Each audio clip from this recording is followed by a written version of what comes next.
दहाड़ न्यूज जौनपुर, सच दिखाने की हिम्मत दहाड़ न्यूज पर। अपने गिरेबान में झांक करके देखे कि जिस पार्टी को वोट कटवा कह रही है तो वोट लेने के लिए तो सुहेलदेव भारतीय समाज पार्टी बड़ी अच्छी थी। देखिए, धोखा समाजवादी पार्टी के जेहन में है और समाजवादी पार्टी कभी भी क्षेत्रीय पार्टी को बढ़ते हुए नहीं देख सकती। जो आज के करीब 15 साल पहले समाजवादी पार्टी का मतदाता हुआ करता था, आज वो जाग करके सुहेलदेव भारतीय समाज पार्टी के साथ जा रहा है, तो समाजवादी पार्टी को पीड़ा हो रही है और पीड़ा होना भी चाहिए। इसलिए होना चाहिए कि 27% ओबीसी का आरक्षण है। सिपाही की भर्ती होगी तो समाजवादी के लोग होंगे, दरोगा की भर्ती होगी तो समाजवादी के लोग होंगे, कोई भी भर्ती होगी तो समाजवादी के लोग होंगे। आखिर ये पाल, प्रजापति, राजभर, बिंद, केवट, मल्लाह, चौहान, निषाद, चौरसिया, ये लोग कहाँ जाएंगे? ये जितने ओबीसी, SC, ST के लोग हैं कहाँ जाएंगे? सामान्य वर्ग के जो गरीब परिवार के लोग हैं उनकी नियुक्ति कैसे होगी? इस पे अखिलेश यादव जी को बयान देने में शर्म आती है। डर लगता है कि जब समाज जाग जाएगा, वो जान जाएगा तो मेरी खटिया खड़ी कर देगा। समाजवादी पार्टी सुहेलदेव भारतीय समाज पार्टी को समाप्त करने का ठेका ले ली है। मोदी सरकार ने 17 जातियों को गोड़ जो है अनुसूचित जाति का दर्जा दिया, क्या इस पर क्या कहना है? देखिए, अभी मोदी सरकार और योगी सरकार इस पे पहल कर रही है। समाजवादी पार्टी और बहुजन समाज पार्टी ने इस 17 जातियों को फुटबॉल समझ लिया था। जब सपा की सरकार आती थी तो सपा की सरकार कहती थी कि हम केंद्र में भेज दिए हैं। बसपा की सरकार आती थी तो मंगवा लेती थी उस फाइल को, फिर सपा की सरकार आती थी फिर ही भेज देते थे, फिर बसपा की सरकार आती थी वो मंगा लेते थे। लेकिन इस बार भारतीय जनता पार्टी ने इसका बीच का रास्ता निकाला है। सरकार ने ये कहा है कि ये खेदी खेदा बंद होना चाहिए। ओबीसी का जो 17 ओबीसी समाज है जिसको SC में शामिल करने का बात कहा जा रहा है, इस पे पहल किया जाएगा। लेकिन सरकार ने ये भी कहा है कि जो सामाजिक न्याय समिति की रिपोर्ट ओम प्रकाश राजभर के नेतृत्व में तैयार की गई है, हम उस पर भी पहल करेंगे। 17 जातियों को जो SC में शामिल करने का प्रावधान है वो बहुत लंबा है, लेकिन 17 जातियों को हिस्सा दिलाने के लिए वो ओबीसी आरक्षण का डिवाइडेशन करते हुए पिछड़ा, अति पिछड़ा, सर्वाधिक पिछड़ा में करेंगे।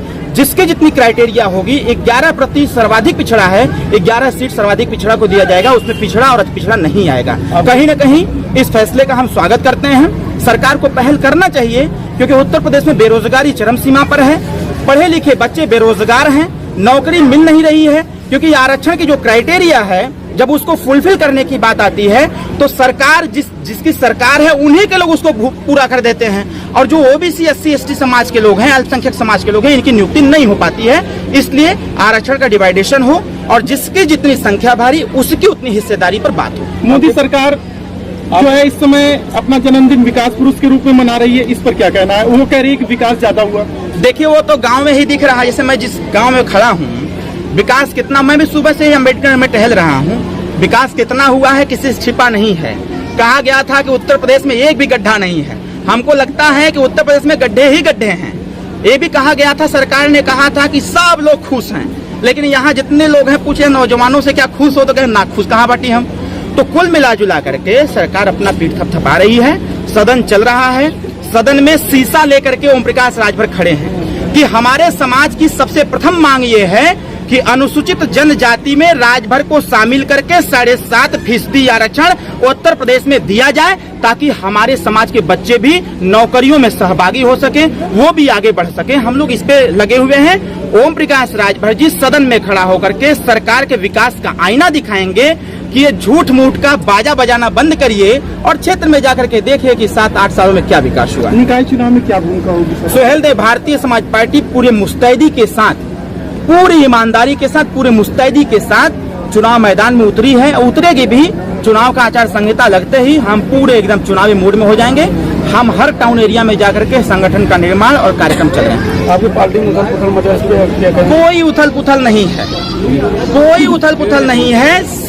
हर पार्टी में होता है कि जब व्यक्ति के आंखों पर स्वार्थ का चश्मा पहना दिया जाता है या पहन लेता है तो उसको हर पार्टी बुरी लगने लगती है। तो जो लोग स्वार्थ का चश्मा पहन लिए हैं, जिनको समाज से नहीं मतलब है, जिनको समाज के रोजगार से नहीं मतलब है, समाज की पीड़ा जिनको नहीं दिखती है, वो अवसर पाने के लिए अवसरवाद का चश्मा पहन लिए हैं, तो उनको समाज अब तिरस्कृत करने लगा है। और ऐसे लोग न रहे सुहेलदेव भारतीय समाज पार्टी में ही अच्छा है, वो न रहे तो अच्छा है। वो जहां जाना चाहते हैं वहां चले जाएं। समाज जवाब देने के लिए तैयार है। कि जिस समाज को कोई नहीं जानता था उस समाज को आज लोग जगा दिए। और ऐसे लोग जब लेने की बारी आई, वो शंकर भगवान वाली कहानी हो गई कि शंकर भगवान ने आशीर्वाद दिया, सोने का टुकड़ा दिया एक लोगों को दे कि ये पा जाएगा तो अमीर हो जाएगा। तो वो क्या किया कि जब सोने का टुकड़ा सामने पड़ा तो आँखें बंद कर लिया। तो उसे हम क्या कर सकते हैं? जिसको जाना है वो चला गया। ये पूरा समाज सुहेलदेव भारतीय समाज पार्टी के साथ है और साथ रहेगा भी। हम लोग पूरी मुस्तैदी से इनके सेवा में लगे।